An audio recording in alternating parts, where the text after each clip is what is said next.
আমাদের ভোট দেওয়ার কালই এখনো মিশে যায় নাই, এক মাসও পুরোপুরি পার হয় নাই। এর মধ্যেই প্রধানমন্ত্রী যে সমস্ত প্রতিশ্রুতি দিয়েছিলেন নির্বাচনের আগে, সেই নির্বাচনের ওয়াদাগুলো তিনি পূরণ করে চলেছেন। 10,000 টাকা কৃষির সুদ সহ মাফ হয়েছে না? কি হয়েছে কিনা কথা কয় না কেন ভাই? জোরে কথা কই হবে তো হয়েছে। আমাদের ফ্যামিলি কার্ড আমরা পাইতে শুরু করছি। ইনশাআল্লাহ কৃষক কার্ডও খুব শিগগিরই আমরা পাবো। আমাদের ইমাম, মুয়াজ্জিন, খাদেম এবং মন্দিরের পুরোহিত, গির্জার সেবায় তারা 5,000 টাকা করে যে সম্মানী সেটা পাওয়া শুরু করছেন। কি শুরু করছেন তো? এটা কিন্তু ইতিমধ্যে উনি শুরু করে দিয়েছেন।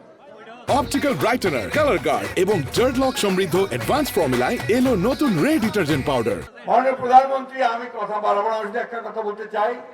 এই প্রথম দিনাজপুর গ্রেটার দিনাজপুর ডিস্ট্রিক্টের 11টা আসনে আপনাকে এই দিনাজপুরের মানুষ সম্পূর্ণ আসনগুলো দিয়ে দিয়েছে, পুরো ভোট দিয়েছে।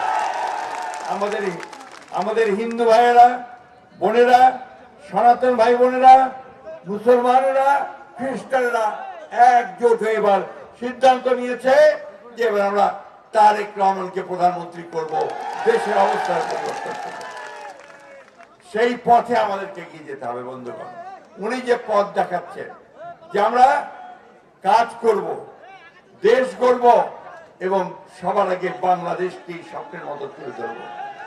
আমাদের প্রতিষ্ঠাতা শহীদ প্রেসিডেন্ট জিয়াউর রহমান এই খাল খনন কর্মসূচি শুরু করেছিলেন।